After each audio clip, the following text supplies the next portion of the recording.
Ngayong taon, talaga namang mas naging active ang Asia's multimedia star na si Alden Richards sa kanyang fitness journey. Sa sobrang porsigido sa pagkakaroon ng healthy lifestyle, pinasok na rin ni Alden Richards ang mundo ng pagtakbo. Kasama niya rin sa running era niya ang fellow Kapuso stars na sina Barbie Forteza at Christopher Martin. Paano nga ba nagsimula ang fitness journey ni Alden Richards? Ano pa kaya ang goal niya maliban sa maging healthy at disiplinado? Alamin niyan dito sa Kapuso Insider.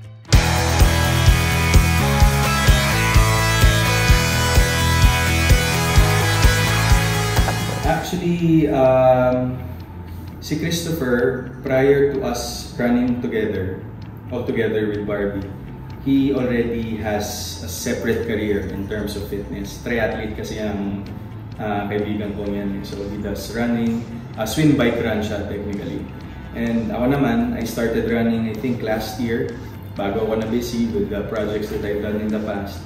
And medyo natagalan lang ako bago makabalik kasi nga I was really busy. But ngayon, parang it's really about time management. Like right now, I can't go through a week without any physical activity like running or biking, cycling, or doing CrossFit.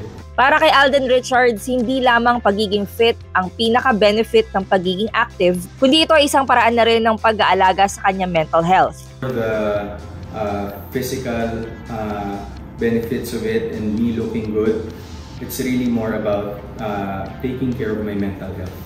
That's the main concern and the main thing why I'm really into fitness right now, and I'm an advocate for fitness kasi ang sarap niyang gawing platform to inspire people as well.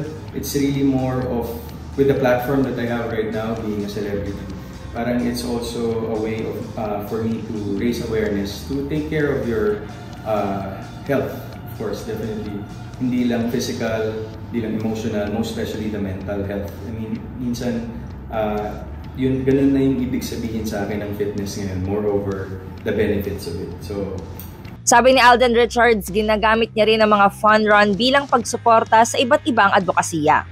Tinatranscend ko na rin siya to participating in different kinds of runs when it, let's say for awareness of kids with cancer, and nakaka-proud si Barbie, tumatakbo na rin siya sa mga fun runs na may kinalaman sa women's health, diba? So, Women's Day run, and I think that's the higher purpose of it. When you do things, minsan hindi mo lang siya gagawin for your own benefit eh.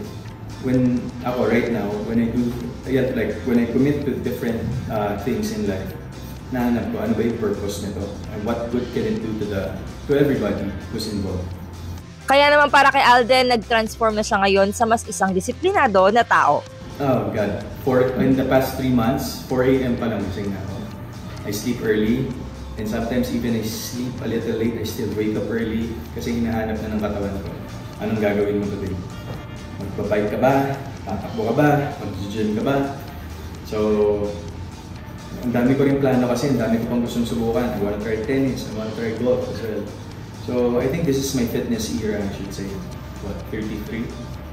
Di pa huli ang lahat. It's never too late to be fit. Sa fitness era ni Alden, paniguradong marami pa siyang masusubukang sports para mapanatiling healthy ang kanyang katawan at mentalidad. Abangan ang mga update tungkol dito lamang sa Kapuso Insider.